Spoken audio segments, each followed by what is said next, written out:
Trauma bonding, what is it? The effects it has on you, signs that you are trauma bonded, and what you can do.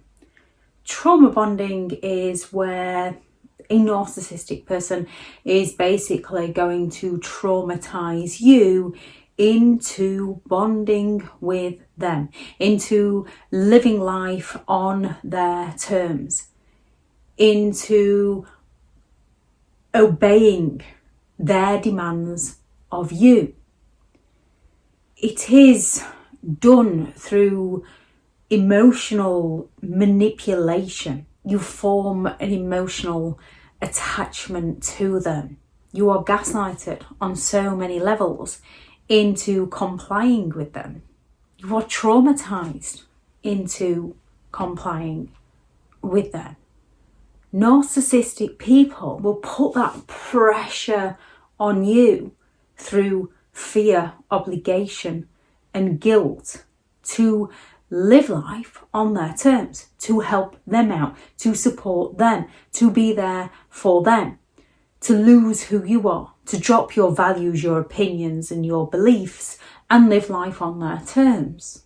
As well as all the highs and lows from the relationship, when a narcissistic person is love bombing you and treating you well, and it releases that dopamine that gives you that rush, that high, and then through all the stress when they're devaluing you and punishing you and you're not sure what's happening, it's releasing that cortisol, which has negative effects on you. Your body also becomes addicted to the chemicals that are being released, and there's more than those that get released during a narcissistic relationship, which is why when we are weaning ourselves off them, you are weaning yourself off those chemicals, and it's not an easy thing to do. Signs that you could possibly be trauma bonded is when you are extremely exhausted around somebody. They drain absolutely everything from you, yet you still feel obligated into being there for them. They do very little for you, yet you still feel obliged into doing the absolute maximum and more for them, even though it's never enough for them. You feel unworthy. You feel like you're not enough. You feel like you can't compete because no matter what you do for them, it is never enough for them, but they place the blame on your door. So you question yourself. You no longer feel enough. You feel incapable of doing day-to-day things because you're that stressed and depressed and full of anxiety and fear around them. Yet you can't let go of them. And as you become weaker, you become more compliant. The narcissistic person becomes stronger and they gain more control over your daily life, over when and where you sleep, who you go out with, what you wear, even down to what you eat. You end up becoming that anxious and that full of fear because there's no security in the environment that you are in. It's full of instability and insecurity. You become so agreeable, even if you weren't particularly an agreeable person in the first place, or even if you were an agreeable person, you become so agreeable purely out of fear of consequences if you're not. You can no longer have your thoughts or your feelings for fear of being humiliated and belittled. Again, fear of consequences if you have your own thoughts or feelings that differ to those of the narcissist. You're left feeling like you're to blame because they gaslight you, they shift all the blame onto you, they get you to take all responsibility, not only for your own issues, but also for theirs. They get you feeling so ashamed. You feel ashamed of who you are, of what you're putting up with. You feel ashamed of your own behaviour at times, and they're drilling that shame into you. You become full of self-doubt due to all the gaslighting of your reality. Due to all the stress and trauma, you can disassociate yourself away from what's happening. So you become stressed, you become more forgetful, which also creates that self-doubt within you. You become more submissive. You can feel violated in so many ways without knowing what is actually being violated. You almost become dehumanized as they take advantage of your kindness, your forgiveness, your willingness to live life on their terms. And you get to that point where you feel lonely and trapped and unable to escape. As it's very difficult to escape from those who have placed that much fear into you, you are no longer able to say no to them. You're no longer able to stand up to them out of fear of consequences. If you do, it's very difficult to escape those who want to win at all cost and to win at all cost to you. And if they feel like they're losing, they're going to go all out to destroy you because they can still take that as a win. And narcissistic people don't take responsibility, which is why they can hurt people with such ease. Not only do they lack the empathy to care, as they don't take the responsibility, they don't feel like they're to blame for the pain that they are causing to you. So just how do you break a bond with somebody who is manipulating you? One of the first things is awareness, is recognizing what is happening to you, recognizing what they are doing to you, recognizing how they are doing it, recognizing how you are responding to it. There's plenty of people that are against labels, and yes, when labels are misplaced, they don't work in everybody's best interest. However, we do need labels as such in order to gain an understanding and an awareness of what is happening, because once we have that awareness, we can create the much needed change. It's difficult leaving, and leaving is one of the most dangerous points, which is why you have to make a safe plan that the narcissistic person knows nothing about to get out safely. And once you are out, no contact is always best. If not, it needs to be limited contact and grey rock.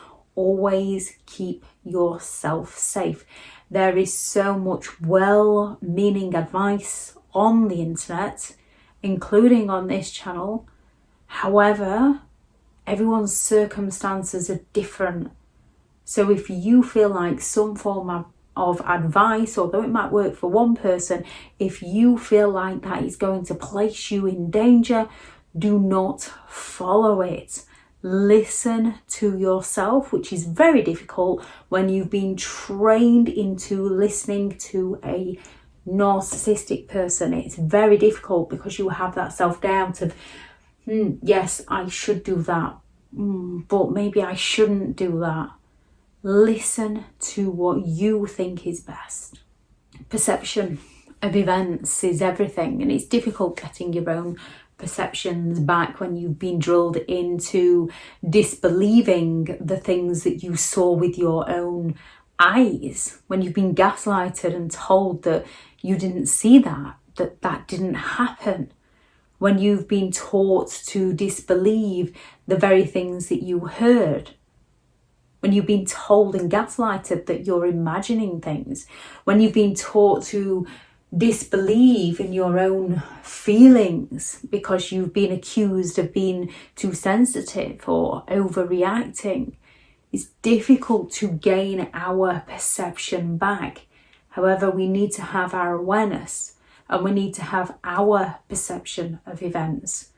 And then we need to give events different meanings. Like when they're treating you well, that helps with the trauma bond to stay or to go back. We have to remember the meaning of them treating us well is so that they can exploit us more. It's not because they love and care and then they treat us badly because we did something wrong. They treat us well to sell us an illusion, a misrepresentation of themselves so that we believe in them, and then they treat us poorly when something isn't going their way because they lack the empathy to care. Instead, they're looking to place that fear, that shame, that obligation, that guilt within us so that we live life on their terms. And have patience with yourself. Any addiction, good or bad, is hard to break. Any addiction is hard to break. It takes time, and you need a minimum of 30 days. You need to calculate 30 days and the things that you must do, things that you have to do to break that trauma bond with them. So you are not allowed to contact them for 30 days. You might need to give somebody else your phone to message them. You could do with having some form of reward, something that you'd really like when that 30 days is up, to keep you focused on the reward at the end, because that relationship got you so focused on those reward stages, those intermittent reinforcement stages. So you need a reward at the end. Creating new routines, creating new dreams without that person in your life. You are allowed to go through the grieving process. It's needed, as much as most of us would like to run away from that. We do have to grieve the loss. And at the same time, we have to work on the gains. It's not easy. It is worth it. Anything you felt during the trauma bond, how the trauma bond left you feeling, please add those into the comments. And anything that helped you break free from the trauma bond, please add those into the comments to help those reading through. And remember, just because something worked for one person and doesn't work for you, doesn't mean there's anything wrong with that method. It means we're individuals. We are different. So be pleased that one thing worked for one person and find the thing that works for you. Thank you very much for listening. Thank you very much for watching, and thank you very much to all the returning subscribers and your continued support of the channel. If you are new to the channel, this channel is all about narcissistic behaviour to give you more understanding of the people you might be dealing with within your life, how to handle yourself around those people if you cannot go no contact, and different methods to find what works for you to help you understand and overcome narcissistic and emotional abuse. If you do find the information helpful on the channel, please do subscribe. If you are looking for further help and support in understanding and overcoming narcissistic and emotional abuse, I do have several online guides available, and those teachable links are in the video description. If you're looking for someone to speak to or have partners with BetterHelp, and their sponsored link is also in the video description. Go out there and create the day that you deserve, because you do deserve to have an amazing day. Bye.